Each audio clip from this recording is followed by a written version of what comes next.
We had 2 or 3 minutes till we go, all right?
All right, may I have your attention? Hello.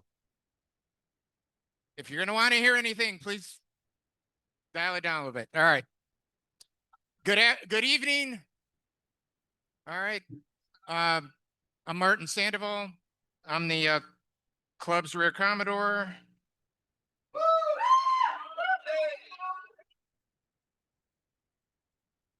On behalf of the members, board of directors of the Chicago Yacht Club, we'd like to welcome all of you to the 116th running of the Race to Mackinac.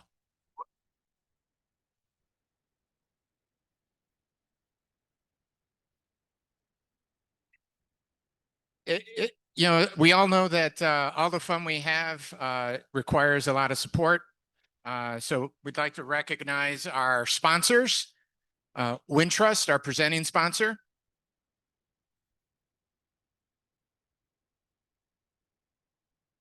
This is their 10th year being the presenting sponsor for the race. Mount Gay and Team One Newport. Aquapana, X Rosé, Champagne Tatangier, Dillon's, Grey Goose, Larson Marine, Patron, Sam Adams, San Pellegrino, and then for those that need a discounted ticket on the ferry, Arnold Transit and Harkin as well. So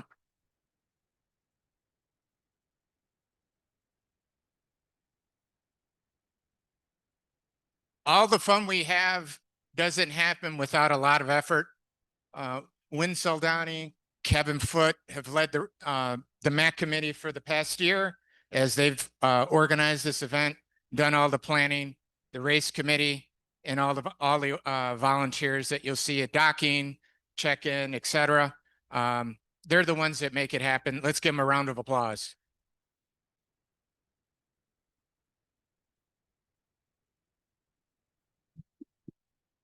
Thank you, Marty, and welcome to the skippers meeting for the 116th running the Chicago Yacht Club Race to Mackinac.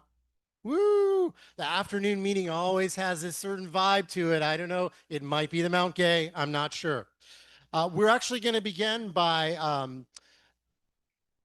announcing the winners of the Ultramac. So I'm going to hand this off quickly to Lindsay Duda, who is the chair of the Ultramac race that we ran this year. So please give Lindsay a hand.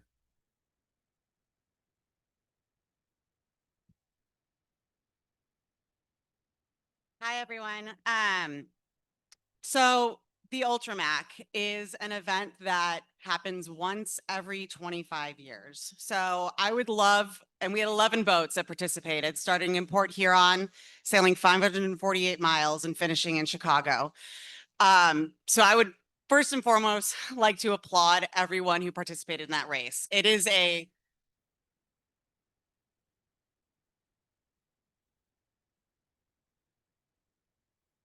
It's a long time to be on the lakes. A lot of flies, I'm sure, a lot of stories that we're going to hear. So to kick this off, in third place, Hooligan.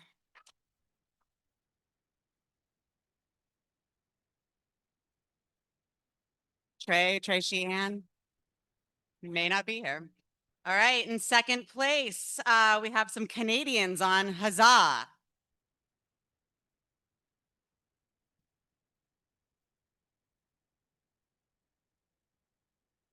Huzzah. All right, and then our first, oh wait, oh, they're here.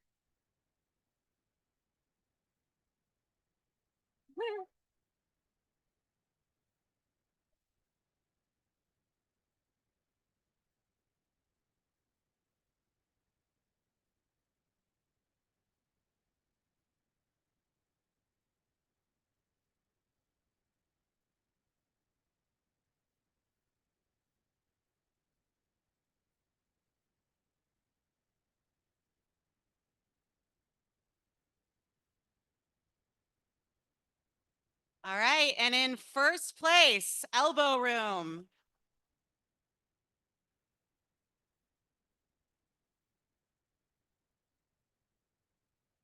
I know these guys are here.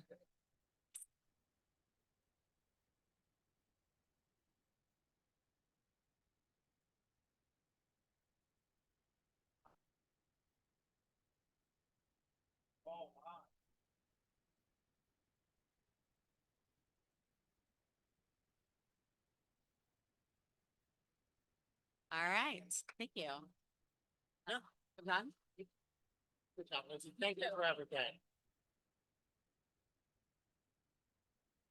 Yeah, Lindsay missed a meeting one time and became chair of the Ultramac race. So thanks, Lindsay, very much. Okay, as a reminder, this meeting. Oh, Hooligan is here. Okay, Hooligan.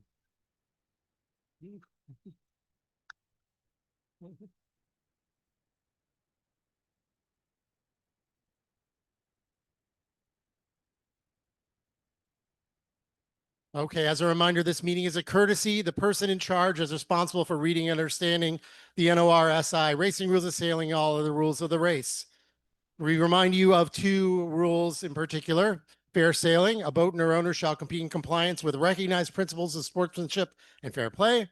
And decision to race, the responsibility for boat's decision to participate in a race or to continue racing is hers alone. I also have a personal reminder here. My favorite CMSR and dead seriousness here, guys, like the life jacket rule, right? CMSR 5.27, CMSR compliant life jackets shall be worn by each member of the crew while on deck from sunset to sunrise, while two or fewer crew are on deck while on deck during daylight hours, unless the person in charge instructs that they may be removed. This is an important CMSR, and please, everyone, we've heard stories recently of people in the water. Let's take this seriously, okay? Lecture over. YB tracking.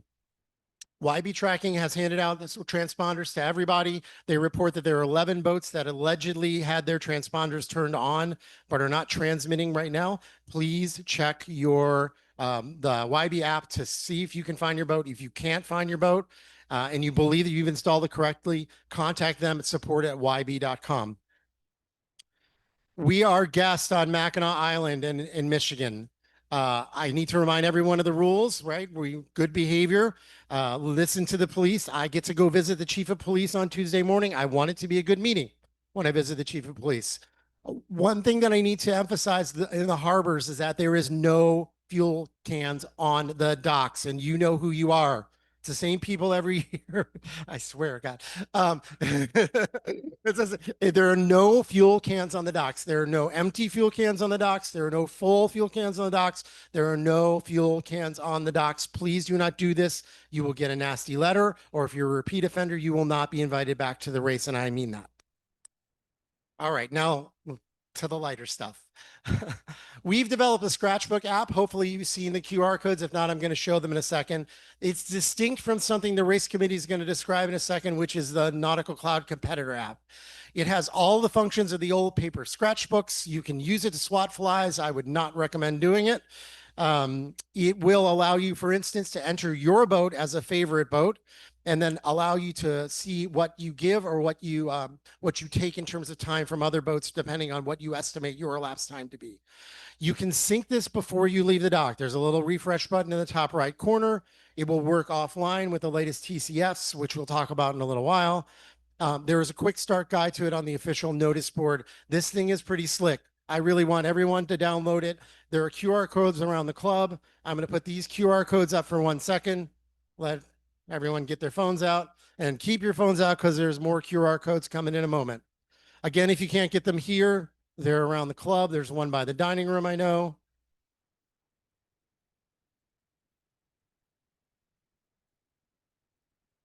Okay, it's coming down in 5, 4, 3, 2, 1. A number of different QR codes. Again, these are around the club. I just put these up as a courtesy if someone hasn't gotten one of these. If you're going to take a picture of one, take a picture of the one of the WhatsApp group. We are doing a lot of communication through that. It's the first time the race has used it, and we plan on taking full advantage of that. So please join the WhatsApp group if you haven't already. Our Facebook is Chicago Yacht Club Race to Mackinac, Instagram at Race to Mackinac. The hashtag we'd like you to use is hashtag CYCRTM.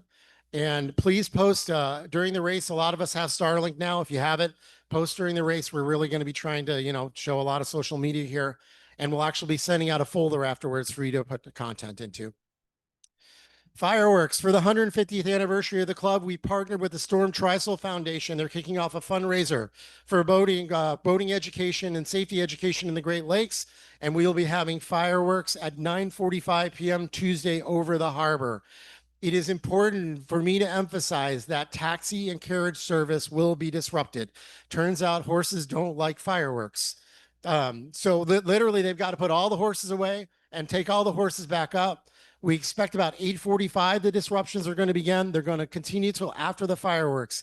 If you have a reservation at the Woods, or you need to get from Mission Point to the Grand, or we're planning on a taxi, rethink your plans, number one. Number two, for if you have a reservation somewhere that requires a taxi, contact the location and ask when you should get there, how you should get there, when you should plan on getting back. There will be disruptions, but the fireworks are worth it. Lastly, Marty thanked the volunteers here, and I'm going to thank two groups of volunteers in particular.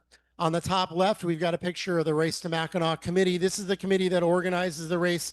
We've been working on this race, particular one, for over 2 years, and I really would love it if anyone with the committee would stand or raise your hand for a moment. I'd like a round of applause, please.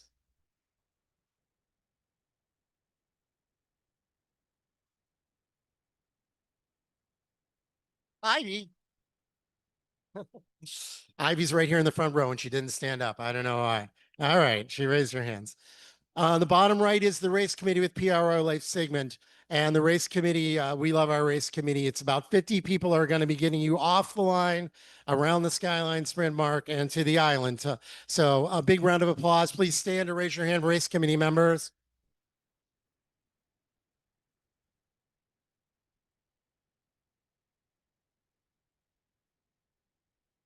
And with that, I will hand it off to PRO Leif Sigmund and DRO Jen Dorsch.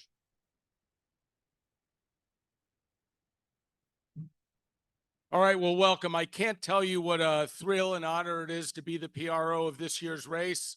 I'm going to get to it, but we have some changes this year, and we have some kind of, I think, fun stuff.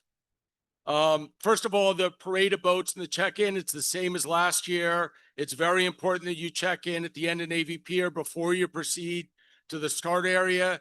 keep the 2 orange buoys on your starboard side, and then pass the yellow buoy to starboard. Do not go through the gap. Again, this is the same as it's been for the past few years. Our starting area is almost the same. It's a little bit further offshore. It's very clear in the sailing instructions where it will be, but it's in the same general vicinity. Again, a little bit further offshore. The starting box, again, you guys are always very good about this, but when you're not starting, please stay out of the box. We have these 2 green marks that are kind of to the south of the starting line. Please don't go in the box until you're in sequence. We're running rolling 10-minute starts, so you have plenty of time to get in the start box and plan your crazy fast start. The pin boat will be the same as last year, Anna Marie, and the signal boat will be Carrier. There's a bunch of flags that you should recognize. You know, the judges will be on the water. There'll be course marshals keeping you and spectators out of the box until appropriate. There'll be VIP boats and a lot of press boats. Please, please respect these people. They're out there doing a job. And if the course marshal tells you not to be where you are, please listen to them. What's new this year? First, there's a skyline mark, and I'll get to that in a second. This is not new this year. This is the second year you do not call in at the bridge. I know a lot of you are used to it, but there is no bridge call in. And the other new thing this year, and I'll get to this in a minute too, there's no need to call in to confirm your finish. So first, the skyline mark. You know, we started the cruising division this afternoon and saw them sailing off to the skyline mark. It looked pretty neat.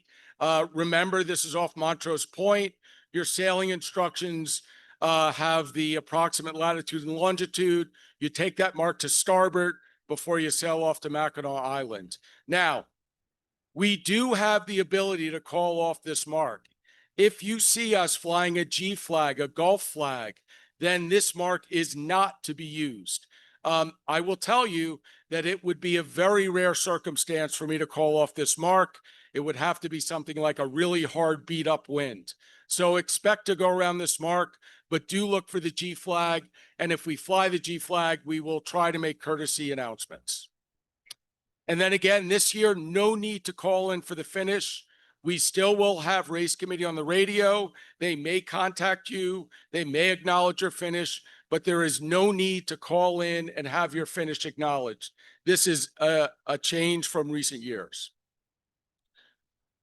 Same as last year, we have these timing gates. If you're interested in yellow brick, we have, as they're listed here, you can kind of check your time and your place at each one of these spots. I know a lot of people find them useful, but here are the gates that we have set up in yellow brick. Okay, I've had questions already about the electronic finish declarations. All finish declarations are electronic. First, you will get an email. That email is unique to your boat. So for example, if you're on a boat and you forward it to your friend on another boat, when they click it, they're going to fill out your finish declaration. So please use the email we sent you. Or when you're near the finish line, you will get an auto-generated text that tells you where to click and how to fill out the finish report. I want to emphasize that getting that text is not an acknowledgement of your finish. It's a reminder to fill out the finish report. And so the text or the email will guide you right to where you got to go. And then I think it's pretty self-explanatory. If you retire, you can also retire via the same declaration for finishing. And we ask that you do. The sailing instructions are pretty clear. Please, please, please let us know. If you're retiring, please tell us about your crew. Please tell us that you're safe. And importantly, where are you going? If you're going to Frankfurt or wherever you're going, let us know so we know. This is the finish declaration. Again, it's the same as last year. Both those links will get you to it. All you have to do is, put in your the date and the time of your finish, and then you put in the boat behind and the boat ahead if you can, and then click save. All right, I want to put in and I get zero, zero royalty. I get zero royalty for this, but there's a really nice competitor app. As you know, we've switched to Nautical Cloud. We're using it for the second year in a row. And if you have a smartphone, there is a competitor app. It's free. It does a lot of really nice stuff. The screen on the left is kind of the screen you see when you open it. If you click on view live results, it'll take you to that second screen in the middle, and it'll show you the results. It'll show you the running live results. If you need to see the race documents and you click on that in the bottom where it says notice board, you can actually see our notice board. You can see any amendments we've made, any notices. The actual notice board is accessible from this app. And one other way to finish is you can finish or retire from this app. So if you have the app and you finished, you can click declare and fill it out, and that will be your electronic finishing. And if you need to withdraw or retire, you can do it from this app. So the app is valuable. It gives you a lot of great information. I would say this and the electronic scratch sheet together really give you a lot of great information this year. So I encourage you to go find the app. Docking. Please remember, docking boats up at Mackinac Island is kind of like playing Tetris. Fitting all these boats in the harbor is no easy task. We have some really nice volunteers who work really long hours. Please listen to them. You should have all gotten a finish card. Once you're assigned a slip, stay there. Please don't switch slips. Don't use self-help and you see an empty slip and you go there. Please ask docking control if you move at all. And remember, the docking people are your friends. So after the race, here's what you have to do. Important, you have to turn in your YB tracker. You can do that right at the race office at the dock, or if you're touch and go, it's all in the SIs how you turn in your tracker. And again, as I've gone over, submit your electronic finish declaration. And then maybe one of the more important things is you pick up your drink tickets, and we'll see you all at the Sailor Celebration. And by the way, if you don't turn in your tracker, you don't get drink tickets. So I hope that's some incentive. One other thing before I introduce the judges, we are closely watching the weather tomorrow. And you're going to hear a weather report from Chris Bedford.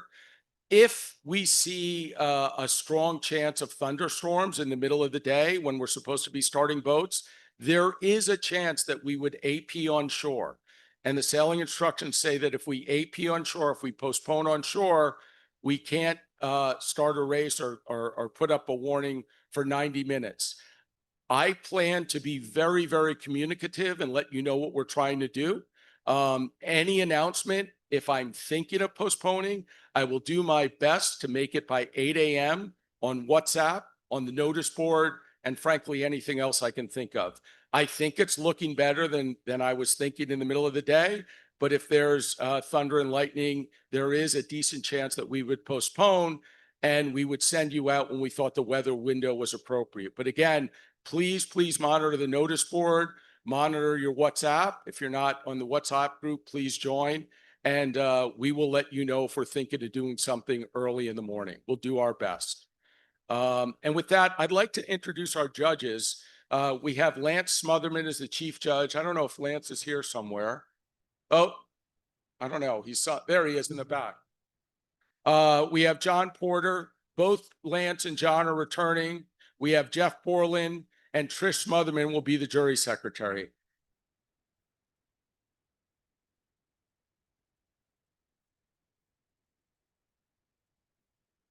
They're really nice people, but, try not to have to go see them for any reason. I'd like to introduce our Coast Guard. Look, we are blessed that the Coast Guard is such a strong supporter of the race. And we have the Biscayne Bay. They will be at the start, and they are supporting us in the race as usual. I'd like to introduce Jonathan Katnig, the commander of the Biscayne Bay.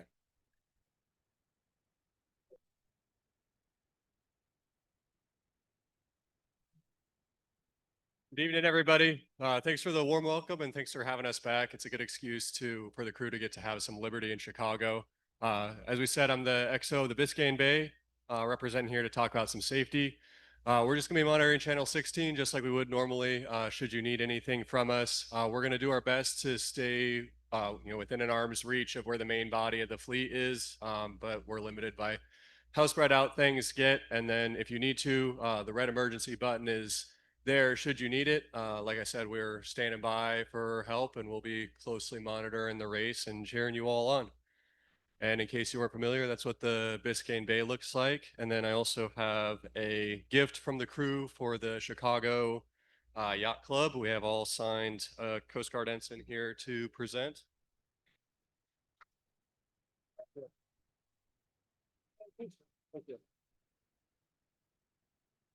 Thank you. And as is tradition, we have something for you.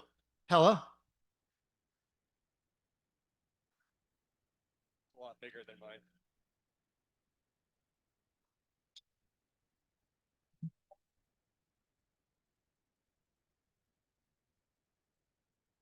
Thank you very much, and we hope that everybody stays safe out there and has a good time sailing.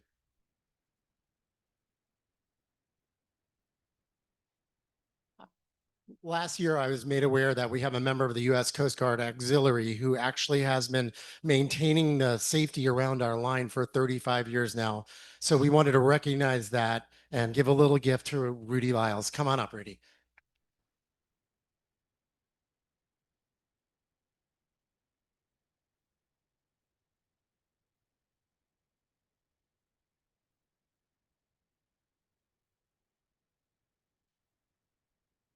Sure, say real quick though.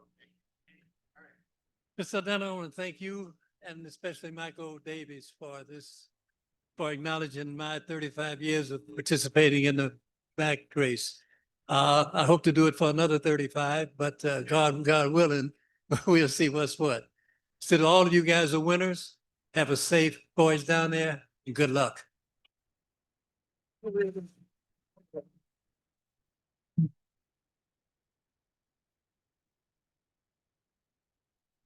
Okay, now the part that everyone's here for. So Chris, we're lucky enough to have Chris Bedford with us again.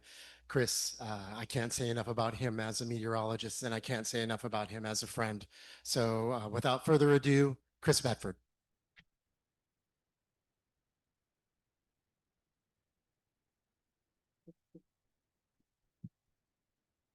Thank you. Let's see here. All right, we're back again here to try and get to Mackinac without too much weather difficulty. I've often wondered if you didn't invite me to do the weather briefing, if the race would actually be 15 to 20 knots downwind the whole way. I guess we'll never know until after I die, which could be sooner rather than later. We don't know. All right.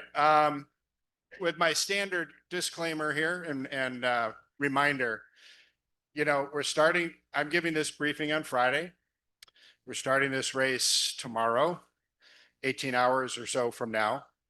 And then it's another 1.5, 2, 3, 3.5 days up to the island.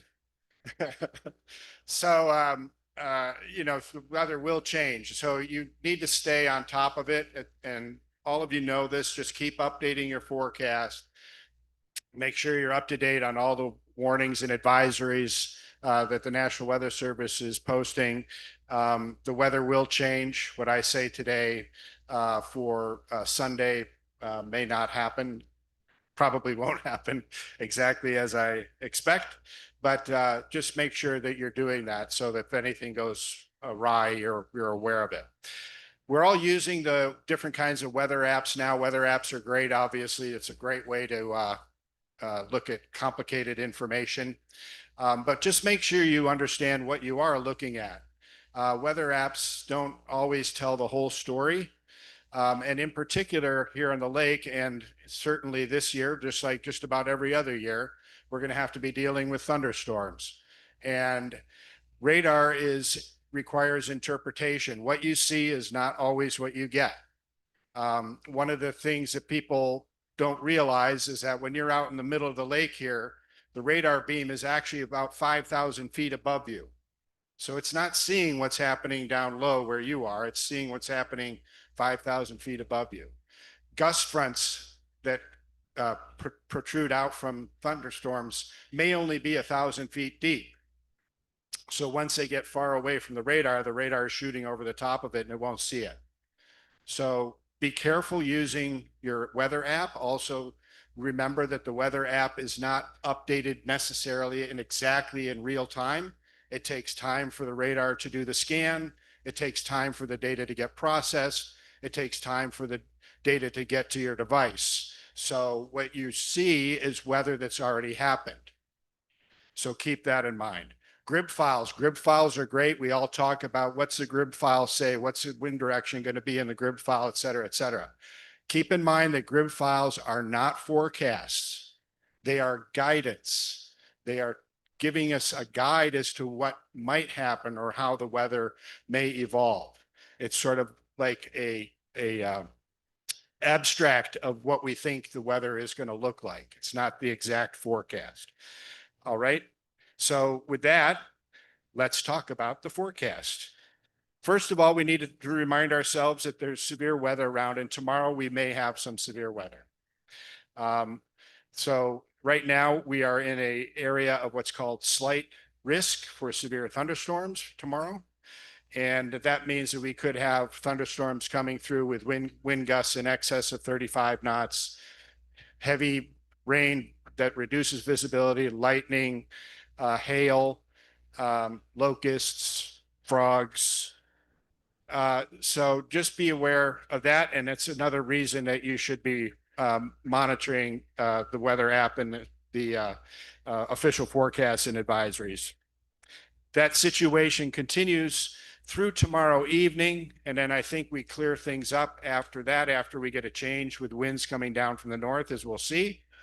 And then it looks like we're pretty much free and clear from severe weather or even probably thunderstorms through the end of the race. So the rest of the race from most of Sunday onward looks pretty straightforward weather-wise. Wind-wise, not so much.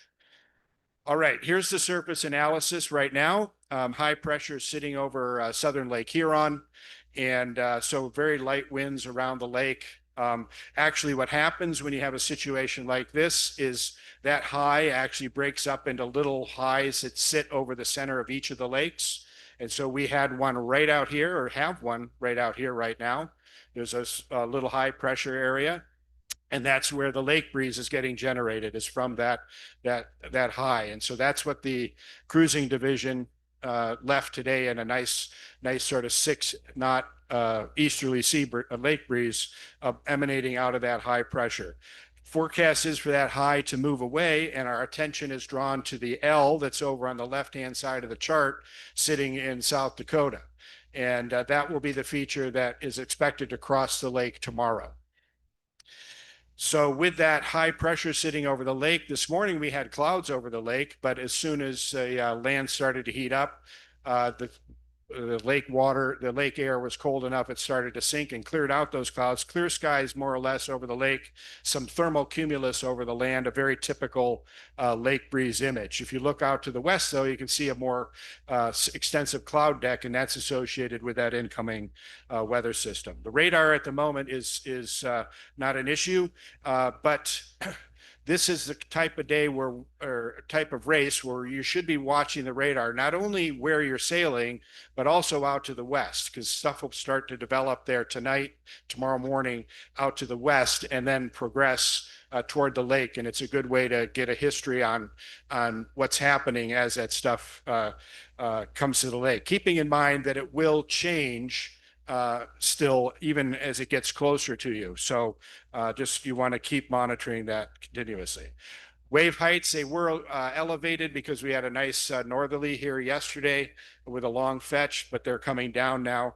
And honestly, I think the wave heights for this race will be pretty inconsequential, maybe a little bit choppy after the northerly goes through tomorrow night and early Sunday.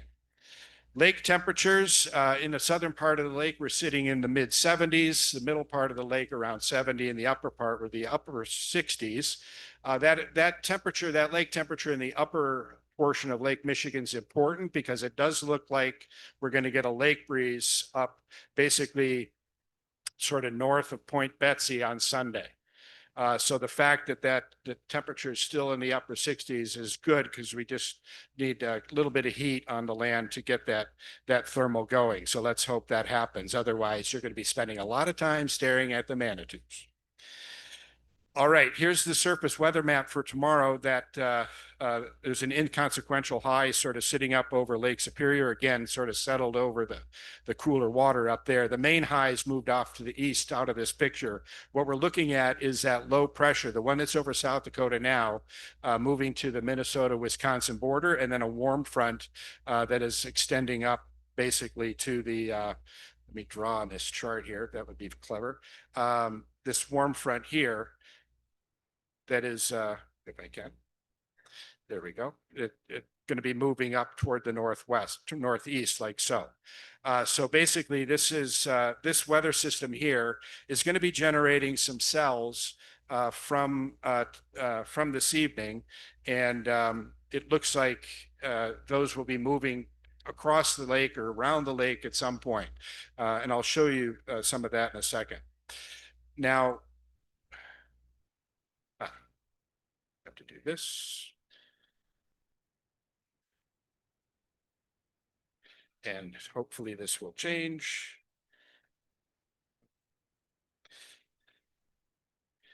All right, so while we're waiting for this to change, sorry.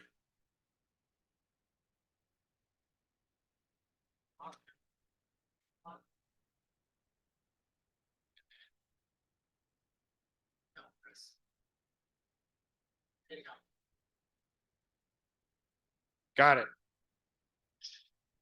Thank you. Let's just hide that.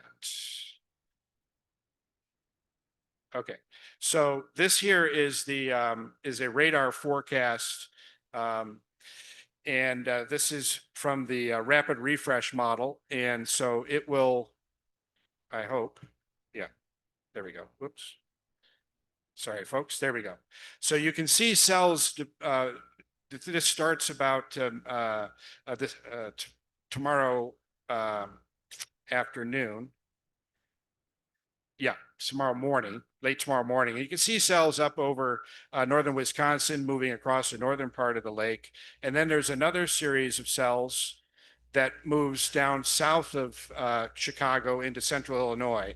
But you'll notice there's new cells that are developing at the end of this or the middle of this loop, just up around the Illinois-Wisconsin border. And then they're moving across into Chicago during the afternoon, around the time that you start. Now, the models have been sort of moving these developments all over the place from run to run. So we don't know exactly where these are going to develop tomorrow. So we'll have to be watching the radar overnight to see how this situation evolves. The fact is, though, that at least for probably the first 6 hours of the race, we could be cell affected. And by that, I mean, we could have cells coming off the shore, which are mixing the wind up. You could have gust fronts moving out of the cells, with giving you wind shifts where the wind flows out of the cell. Then the cell goes through and the wind lies down in a wake region behind the cell. And then after they all go through, we'll actually shift the breeze probably to a westerly off the Illinois-Wisconsin shore. But it's going to be a pretty turbulent situation. And I think ultimately what you'll see here is that what we're trying to do is just kind of get north into what we expect to be the northerly breeze coming down from the upper part of the lake. And so when I say get north, it means ignore trying to get over to the Michigan shore right away, but basically just head north out of the start from the skyline mark and try to get north to that change, because that pressure is going to be coming down almost directly from the north. So here's the wind field forecast for tomorrow morning. And what we are seeing here is basically a southerly flow. So it's a prefrontal flow across the entire lake. The sea state will be pretty small again tomorrow, 1 to 2 feet.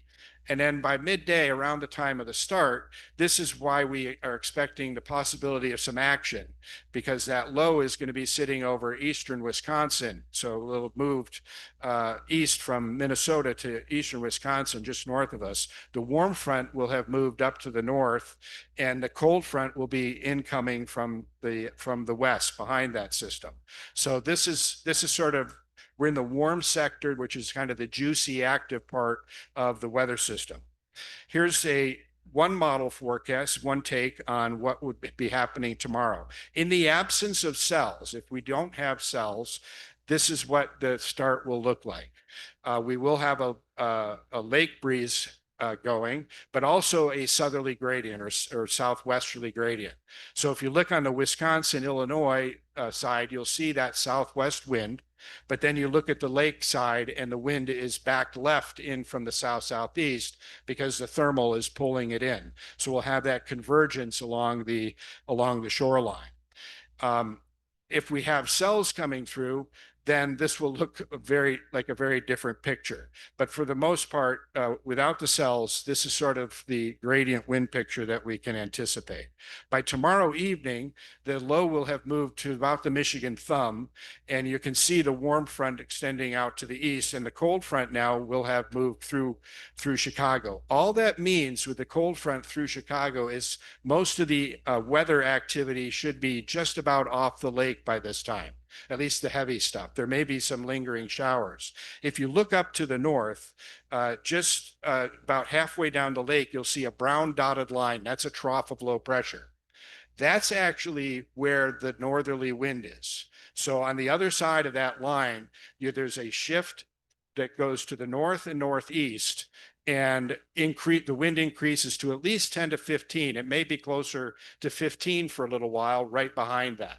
So that trough line basically just moved south across the lake. And here's the wind field forecast for Saturday evening around that time. And you can see that wind shift line. So southerly in the southern part of the lake, northerly coming down from the upper part of the lake. And just to go back a little bit, what we're anticipating here is that high pressure that's sitting up over Canada will be moving toward western Lake Superior. And so it'll be pushing cold air down from the north. And that high is key to this forecast. So as we continue on here, the sea state will be picking up in the northerly component of the breeze in the upper part of the lake. But just modestly, doesn't look like it'll be too bad. All right, by Sunday morning, 1 o'clock, you can see that northerly has filled down and increased. And so the northerly is filling down the lake. Like I said, it's almost coming straight down on a line west to east across the lake. You'll know when you cross into it, it'll be obvious. Then it's basically veers a little bit more to the northeast as you head on up. Sunday morning, that front and everything is off to the southeast of us, and you can see the high pressure sitting up just to the northwest of Lake Superior. And you look at the isobars here, you can see them lined up from sort of northeast to south west across the lake, and that's that pressure gradient that's driving this northerly change. Sunday morning at 7 o'clock, you can see the northerly still blowing. Again, this is about a 15 knot northerly wind, maybe a little bit less. And it looks like the best pressure is probably in the middle of the lake. It may be a little bit lighter over on the Michigan side, especially in the early morning. Then things will, then in the upper part of the lake, you'll notice the wind is collapsing. So basically, north of the Manitous, that high pressure is coming down and the gradient is running out away from it. And so we're getting the wind just kind of collapsing across the upper part of the lake. And so by Sunday morning, with that northerly breeze, we'll have a 1 to 2 foot chop coming down from the north. Here we are midday on Sunday, and it's still that northerly is blowing in the southern 2/3 of the lake. But notice up in the northern part of the lake, there's actually a little bit of a lake breeze blowing into the lower peninsula shore on the Michigan side, and maybe even an attempt at a lake breeze on the upper peninsula side, and just pretty much dead air out in the middle outside the Manitous. All right, Sunday evening, that high moves to the Upper Peninsula. And again, we've got weakening gradient, so lighter winds coming down from the north on Sunday. And you can see that here in the that area of light air is expanded down to the south a little bit. All right, for Monday, as the high kind of moves to the east a little bit, that gradient will start to veer, especially on the lower part of the lake. But notice up at the upper part of the lake, it actually shifts a little bit left. And so the high has a ridge extension that goes down into northeast Wisconsin. And so there's actually a little bit of a left shift up in the upper part of the lake.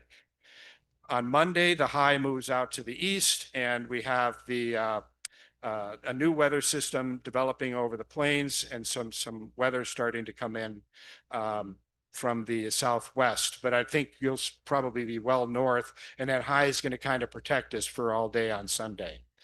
Monday, you can see the wind now veering around into the east as the high shifts out to the east, and up still very light and variable conditions in the upper part of the lake. It isn't until later on Monday.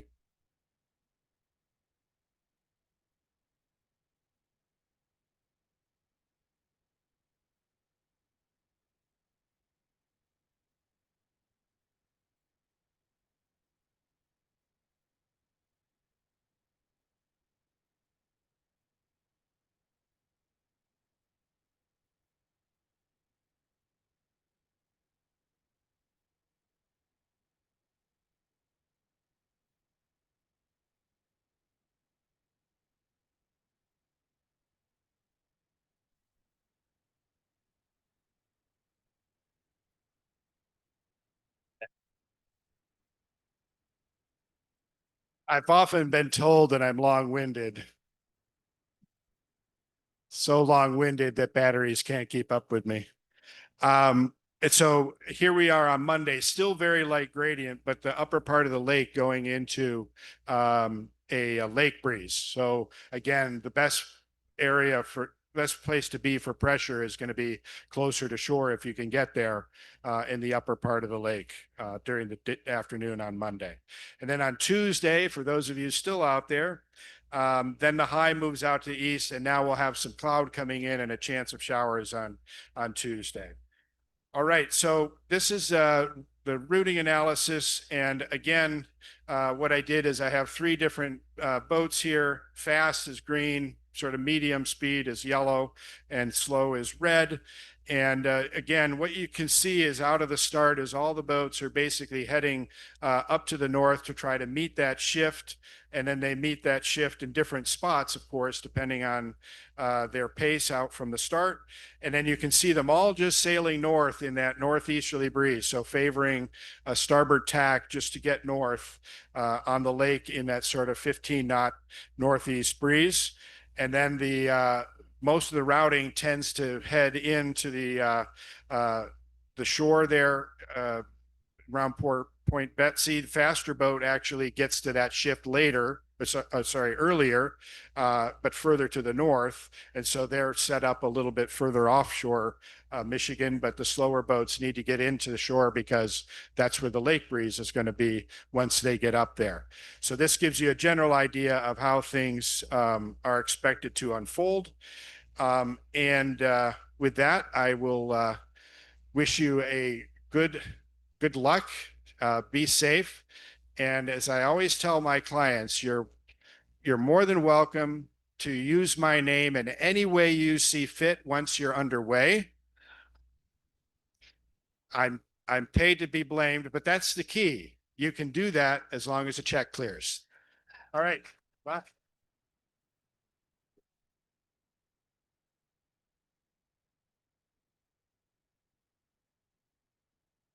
All right, thanks, Chris. You saw Chris just give me a lift up on the stage, and we were talking about both being in the above 60 category. I'm a little farther along than Chris. We're both falling apart, so I've decided to no longer jab him quite as hard as I have in the past. Maybe still a little bit. But by the way, did I hear him actually say early on, get north as quickly as possible?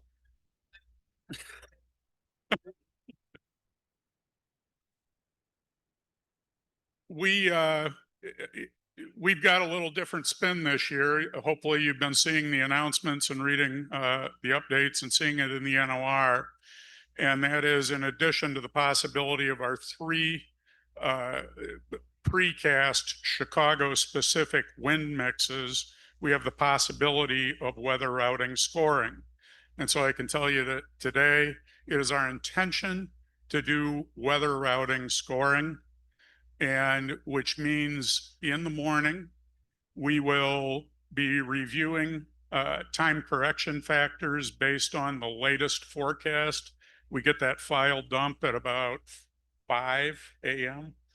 and we review it, try and make sure there aren't any technical errors in it, and then we will push those time correction factors to the notice board and the Scratchbook app as soon as possible, but no later than 2 to 4 hours before the first warning.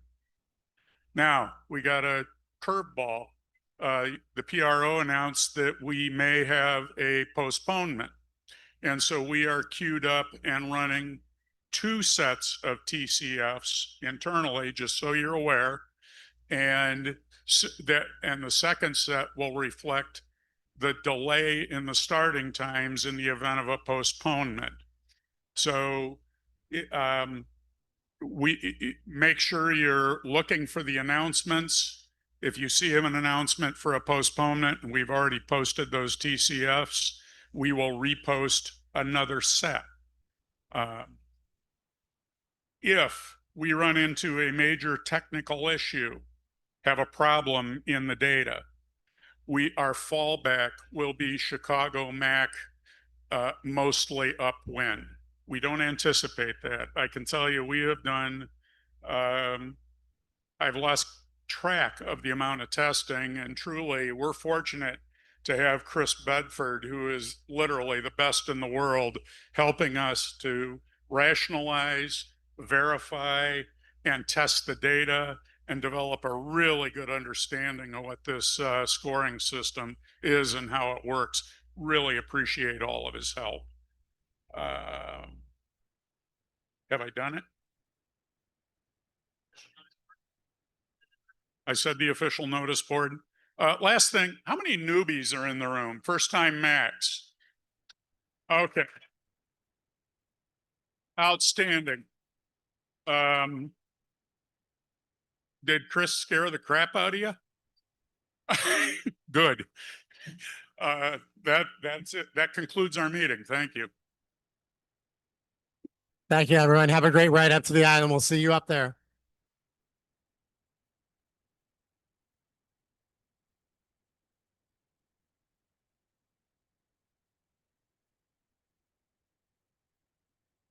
Hey, man.